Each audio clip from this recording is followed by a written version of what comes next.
Hello everyone, class 7 political science chapter 9 struggles for equality. In this book you have read about people like Kanta, the Ansaris, Milani and the Sopna. The thread that connects all of these lives is that they have been treated unequal. What do people do when they face such inequality?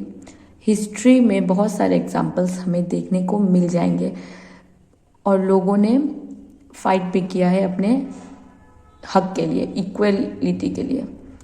Chapter 1 में रोज़ा parks का story है, फिर chapter 5 में women's movements.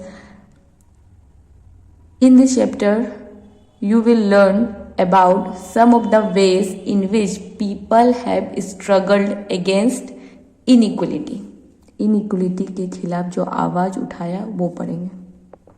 हम democratic देश में रहते हैं, इनमें सब इंडियंस को इक्वल ट्रीटमेंट मिले, ये लॉ में है। कोई भी पर्सन को कोई भी डिस्क्रिमिनेट नहीं कर सकता है, चाहे religion, sex, caste, rich and poor से। सब एडल्ट्स का इंडिया में वोट देने का राइट है इलेक्शन में, और हम खुद अपना रिप्रेजेंटेटिव चुनते हैं। प्राइवेट हॉस्पिटल्स की सर्विसेज बढ़ने की वजह से, गवर्नमेंट हॉस्पिटल्स नेग्लेक्ट की वजह से पुअर पीपल के लिए डिफ़िकल्टी बना दिया है। लेकिन कांता, हाकिम शेख एंड अमन, इन्हें हेल्थ केयर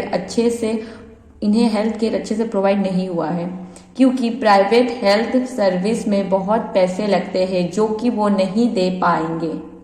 कोई पर्सन अगर जूस सेल कर रहा है तो वो सब रिसोर्स पूरा नहीं कर सकेगा, और बड़े बड़े कंपनी के कंपटीशन में जो ब्रांडेड ड्रिंक सेल कर रहे हैं, पैसा दे करके एडवर्टाइजिंग कर रहे हैं। स्वप्ना भी तो कॉटन ग्रो करती थी और ट्रेडर्स को देती थी। स्वप्ना ने ट्रेडर्स से लोन लिया हुआ था। लोन का इंटरेस्ट पे करना था, इसलिए कम दाम में ही ट्रेडर्स को कॉटन दे दिया।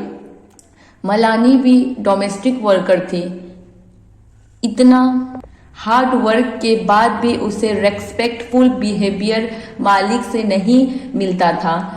मेनली पॉवर्टी ही कारण होता है, हमारे साथ इनइक्वलिटी होता है, उसका रिसोर्स की कमी की वजह से होता है और कारणों की वजह से होता है। लोगों के साथ डिस्क्रिमिनेशन होता है, अनइक्वल ट्रीट किया जाता है। जैसे रिलीजन में ओम प्रकाश वाल्मीकि जी को पूरा स्कूल ग्राउंड क्लीन करने बोला था, क्योंकि वो दलित से पढ़ने भी नहीं दिया जाता था अच्छे से। 1 reason poverty, 2 lack of resource, 3 religion के बेसिस पे डिस्क्रिमिनेशन होता है। 1 वुमेन का वर्क को लेस वैल्यू दिया जाता है मेन के कंपैरिजन में। अभी तक जितना स्टोरी हम लोगों ने पढ़ा उससे हमें ये मालूम चला है कि जो लोगों के साथ डिस्क्रिमिनेशन हुआ है उसका कारण है सोशल कल्चरल बैकग्राउंड की वजह से हुआ है। वोमेन है इसलिए उसके साथ डिस्क्रिमिनेशन हुआ है। पीपल को 1 रिलीजन, 2 कास्ट, 3 सेक्स के बेसिस पे, जेंडर मेल या फीमेल के बेसिस पे लोगों को अनइक्वली ट्रीटमेंट मिला है। ये गलत है। अगर एक अनइक्वलिटी का मैटर को खत्म करते हैं तो दूसरा अनइक्वलिटी का मैटर आ जाता है। जैसे गरीबी लोगों का सिचुएशन ठीक कर दिया है तो फिर ये रिलीजन का बेसिस पे डिस्क्रिमिनेशन करेंगे।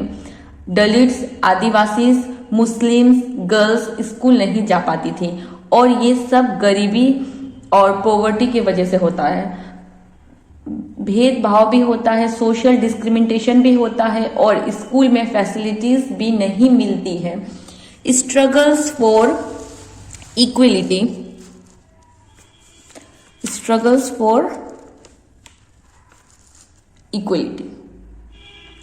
पूरे वर्ल्ड में जो विलेज, सिटी, टाउन होता है जिसमें से कुछ लोग इक्वलिटी के लिए लड़ते हैं, लोग उनके रेस्पेक्ट भी देते हैं, क्योंकि ये लोगों का हक दिलाने के लिए लड़ते हैं। जो लोगों के साथ डिस्क्रिमिनेशन होता है वो ना हो। इन्हें रेस्पेक्ट इसलिए मिलता है क्योंकि ये सब लोगों के डिग्निटी, रेस्पेक्ट के साथ ट्रीट करते हैं उन्हें, और जो डिस्क्रिमिनेशन लोगों के साथ हो रहा है उनके मैटर पे लड़ते हैं और उन्हें न्याय दिलाते हैं। उनके साथ जो भेदभाव हो रहा है वो सब ठीक करवा देंगे, जिसमें से खुद पर्सन जो है रिकॉग्नाइज हो ही जाता है, उसमें से खुद ही पर्सन रिकॉग्नाइज हो जाता है, उसमें से कुछ होता है ज़्यादा ही रिकॉग्नाइज हो जाता है, क्योंकि उन्हें बहुत सारे लोगों का सपोर्ट भी मिलता है और लोगों का प्यार भी। अपने न्याय के दिलाने के लिए हमें एक बहुत फेमस हुए B.R. अम्बेडकर जी को भी सपोर्ट मिला है लोगों का। पता था वो हमें जस्टिस, इंसाफ दिलाएंगे। सब लोग प्यार, रेस्पेक्ट और इज्जत देते थे, इसलिए रिकॉग्नाइज्ड हो गए। इंडिया में भी ऐसा स्ट्रगल हुआ है जिनमें लोग सब एक साथ होकर के स्ट्रगल किया है मैटर के अगेंस्ट में। चैप्टर 5 में वोमेन्स मूवमेंट में भी पढ़ा, वोमेन और मेन भी कुछ सपोर्ट करने आ गए थे। चैप्टर 5 ये सब पढ़ा था। ओके, सपोर्ट करने के लिए आ गए थे। वोमेन मूवमेंट में कुछ मेन भी सपोर्ट करने आ गए थे। वोमेन को इक्वलिटी मिलना चाहिए इस स्ट्रगल में, एंड सब लोग साथ मिल करके अपने हक के लिए स्ट्रगल करते हैं। Another example of people coming together to fight for an issue. There are many struggles such as, मतलब कोई एक मैटर के लिए सब लोग साथ में स्ट्रगल करते हैं तो जीत जरूरी होगी, ठीक है। There are many such struggles such as those among BD workers, fisher folk, agriculture, labor, slum वाले. Each group is struggling for justice. Next page में अपने तरीके से उन लोग को भी इंजस्टिस मिल ही रहा है। There are also many attempt, ये वाला तो बीडी वर्कर्स, फिशर फॉक, फिर एग्रीकल्चर वर्कर्स, स्लम में जो झोपड़ी में रहते हैं, डर्टी एरिया में रहना पड़ता है, उन्हें भी प्रॉब्लम होती है, इसलिए तो बहुत सारे कोऑपरेटिव बन रहे हैं।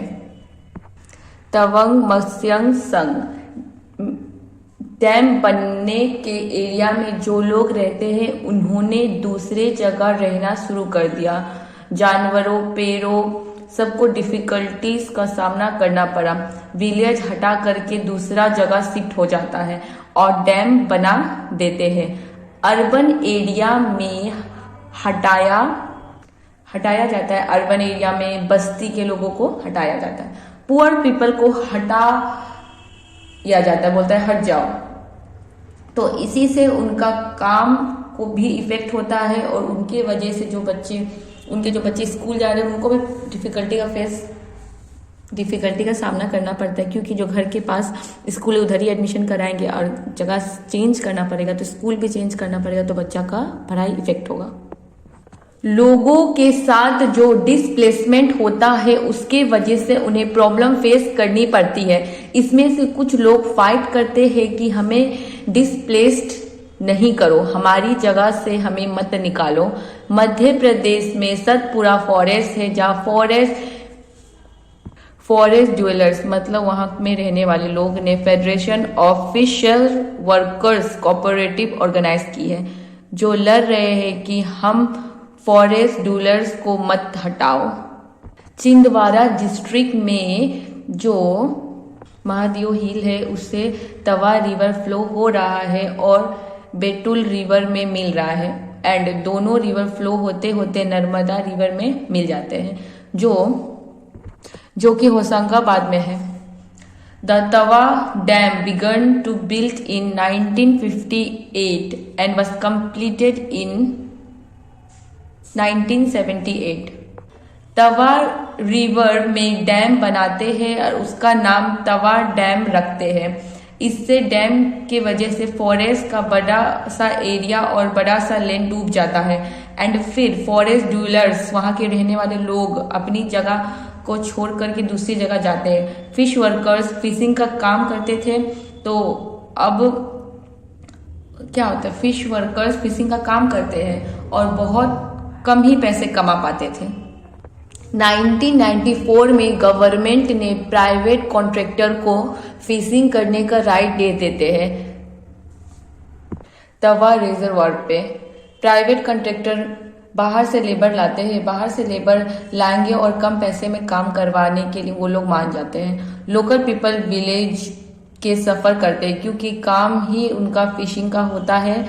कॉन्ट्रैक्टर धमकी देते हैं विलेज के लोगों को और बोलते हैं कि तुम लोग चला जाओ यहाँ से, कहीं करो और जगह काम, और दादागिरी करते, गुंडागिरी करते और निकाल देते हैं। तो इससे विलेजर को बहुत गुस्सा आता है। ये ब्लू वाला TMS, तो इसमें एक सेटअप कोऑपरेटिव, ठीक है, arranging the transport and sold the fish in the market, तो गुड प्राइस में मिल जाता था, good price. Loan for repairing and buying of fishing nets, तो लोन भी मिलता था, फिशिंग नेट्स खराब हो जाता है वो बाय करने के लिए। तो सिंपल वे में कोऑपरेटिव का मतलब यही होगा, कुछ लोगों का ग्रुप होता है, पैसे इन्वेस्ट करते हैं, बिजनेस स्टार्ट करते हैं, चाहे लॉस हो प्रॉफिट हो आपस में शेयर कर लेते हैं। बिजनेस मार्केट में जाके फिश बेचना से अच्छा कमा लेते हैं और जो पैसा आया बिजनेस में लगा देते हैं, और कुछ फिशरमैन को लोन भी देते हैं, नेट जिससे मछली पकड़ते हैं वो खरीदने के लिए। तो अब उनका इनकम 3 टाइम बढ़ गया है, कोऑपरेटिव की वजह से उनका इनकम 3 टाइम बढ़ गया है। पहले बहुत लो पैसा मिलता था, ठीक। अब सब विलेज एक होके फिर ऑर्गेनाइजेशन सेटअप करते हैं और बोलते हैं हम अपना राइट के लिए लड़ेंगे, लड़ना ही पड़ेगा। ऑर्गेनाइजेशन का नाम रखते हैं TMS। फिर रैलीज, इधर किधर चला गया, रैलीज करते हैं, चक्का जाम करते हैं, रोड को ब्लॉक कर देते हैं और डिमांड करना शुरू कर देते हैं कि हमें फिशिंग राइट दो। गवर्नमेंट ने जब ये इशू देखा और इस इशू के लिए कमेटी बिठाई तो सब लोगों ने भी यही बोला ये सब गलत हो रहा है। फिर आते हैं नेक्स्ट पेज। फिर 1996 में मध्य प्रदेश गवर्नमेंट ने डिसाइड किया कि जो लोग डिस्प्लेस्ड, 1996 में गवर्नमेंट ने डिसाइड किया मध्य प्रदेश की कि जो लोग डिस्प्लेस्ड हो गए हैं तवा डैम के वजह से उन्होंने मीन्स उन्हें फिशिंग राइट मिलना चाहिए, ठीक है, रिजर्वायर्स से फिशिंग कर सकते हैं। ओके, जिनका लिए देखो कहा गया 5 ईयर एग्रीमेंट भी साइन हुआ था 2 मंथ्स लेटर, ठीक है, 5 साल का एग्रीमेंट साइन हुआ था, ठीक है, 5 साल के लिए अब विलेजर्स का राइट हो गया, ठीक है। डैम के ऊपर से जो अभी डैम तो देखा ही हुआ सब लोग, तो डैम के ऊपर से जो पानी नीचे आता है ना तब बहुत स्पीड से पानी फ्लो होता है एंड तो काफ़ी क्या होता है उस समय जनरली बता रही है कि काफ़ी तो आसपास के जो एरिया होते हैं वो डूब जाते हैं एंड कुछ लोग दूसरी जगह शिफ्ट हो जाते हैं। उत्तराखंड में तेरी डैम जो लोगों के साथ मतलब वहाँ के जो लोग हैं लोगों के साथ जब भी गलत होता है तो लोग प्रोटेस्ट करते हैं, अपने राइट्स के लिए आवाज़ उठाते हैं, ठीक है, ऐसा एरिया है। सी कुछ पेन से लिख करके प्रोटेस्ट शो करते हैं, आवाज उठाते हैं और कुछ डांस करके आर्टिस्ट, इस तरह से लोगों ने अपना अपना तरह से अपना काम किया, प्रोटेस्ट किया। तो जैसे कुछ लोग लिख के कर देते थे, कुछ डांस करके, कुछ आर्टिस्ट, जिससे लोगों का अटेंशन अब खुद की तरफ आए। तो जैसे कुछ स्टोरी कर दिया, कुछ जो मैटर्स चल रहा है वो लोगों को तक पहुंचाने के लिए, ठीक है। जैसे कि वोमेन्स पे वायलेंस चल रहा है, तो ऐसे कहानी कर देगा कि वोमेन्स पे वायलेंस हो रहा है, तो अगर कुछ वोमेन का साथ हो रहा है तो वोमेन जाके कंप्लेन कर सकती है, तो जो वायलेंस कर रहा है उसको जेल हो जाएगा। इस टाइप का कुछ अच्छा स्टोरी बना के फिर मोटिवेशन डांस ये सब करके लोगों का अटेंशन खुद की तरफ लेते हैं। इस तरह से फाइट करते हैं अपने राइट्स के लिए। राइटर्स भी लिखते हैं, सिंगर्स भी, गाना बनता है, डांसर्स, आर्टिस्ट भी एक्टिव हो जाते हैं। इनइक्वलिटी के अगेंस्ट फाइट करने के लिए पोयम लिखा जाता है, स्टोरीज लिखा जाता है, ताकि लोग इंस्पायर हो और आवर सिचुएशन जो है ना वो ठीक हो जाए। नेक्स्ट है the Indian constitution as a living document. सब मूवमेंट चला है जस्टिस के लिए। जो लोगों को प्रेरणा मिला, इंस्पिरेशन मिला है पोइट्री के थ्रू, सॉन्ग्स के थ्रू, ये रिकॉग्नाइजेशन किया गया है इंडियन कॉन्स्टिट्यूशन ने कि सब सिटीजन को इक्वल राइट मिलना चाहिए। द फिश वर्कर्स इन तवा मेस्ट्री संग होप, मतलब TMS, माइंड में याद रखना, TMS, तवा मत्स्यांग संघ, TMS, hope that the provinces जो हमारे कॉन्स्टिट्यूशन में दिया गया है वो रियल में इम्प्लीमेंट हो जाए। जो हमारे कॉन्स्टिट्यूशन में दिया है प्रोविंसेस वो रियल लाइफ में लागू हो जाए, ठीक है। अगर बहुत लोग पार्टिसिपेट करें तो मूवमेंट में, ऐसे इन लोगों को लगता था कि बहुत सारे लोग अगर मूवमेंट में पार्टिसिपेट करेंगे तो जो प्रोविंसेस है हमारे कॉन्स्टिट्यूशन में लिखा गया वो इम्प्लीमेंट हो जाएगा, वो लागू हो जाएगा अगर सब लोग साथ मिलकर लड़े तो। कॉन्स्टिट्यूशन को रेफर्स करके इन्होंने living document, LD, living document का इस्तेमाल किया, जिसमें लिखा है सबको इक्वलिटी ट्रीट करो, जस्टिस मिलना है। डेमोक्रेटिक में, ठीक है, कम्युनिटी एंड इंडिविजुअल्स का यही कोशिश रहता है कि डेमोक्रेटिक में जो लिखा है वो लागू हो, ठीक है। एंड सबको अगर आगे, मतलब आगे अगर कुछ भी इशू हो ना तो इक्वलिटी मिले, सबको इक्वलिटी मिलना चाहिए, और किसी के साथ गलत हुआ ना तो जस्टिस मिलना चाहिए। लोगों ने बहुत सारे चैलेंजेस फेस किए हैं। हमारी कंट्री में डेमोक्रेटिक है, मतलब डेमोक्रेटिव है हमारा कंट्री, डेमोक्रेटिक कंट्री है, ऑब्वियसली डेमोक्रेटिक कंट्री है, तो उसमें हमारा राइट इक्वलिटी मिलना चाहिए। तो इक्वलिटी क्यों नहीं मिलता, मिलना चाहिए ना। तो प्राइवेट में बहुत पैसे लगते हैं तो उसमें रिच पीपल नहीं जा पाते। देखो, प्राइवेट में बहुत पैसे लगते हैं, उसमें रिच पीपल ही जा पाते। प्राइवेट में बहुत पैसे लगते हैं, उसमें रिच पीपल ही जा पाते, ठीक है। बिजनेस हाउसेस जो किससे कनेक्ट है, अरे मीडिया वाला जो पढ़ा था हम लोग, तो बिजनेस हाउसेस मीडिया से कनेक्टेड होते हैं। वोमेन का काम को वैल्यू नहीं दिया जाता है, ठीक है। स्मॉल फार्मर्स को भी लोअर सैलरी मिलती है। पुअर लोगों के साथ रॉन्ग होता है, डिग्निटी, सेल्फ रेस्पेक्ट नहीं मिलता है। तो हम लोगों को तो मिलना है डिग्निटी, सेल्फ रेस्पेक्ट, तभी हम लोगों को मिल सकता है जब हम लोगों का हमें सपोर्ट मिले। लेकिन ये तो पॉसिबल तभी है जब हमें जो हम लोग को रिसोर्स चाहिए वो मिले, जो उसका फिर डिस्क्रिमिनेशन नहीं किया जाएगा। वोमेन्स के साथ वायलेंस होने से वोमेन्स प्रोटेस्ट करती है। 1500 लोगों ने प्रोटेस्ट किया था और हेयरिंग हुई थी लखनऊ में 2001 की बात है, जस्टिस मिला। इस तरह से लोग अपनी बातों को रखने के लिए प्रोटेस्ट करते हैं। चैप्टर खत्म हो गया। Okay everyone, thank you so much. अच्छा से पढ़ना।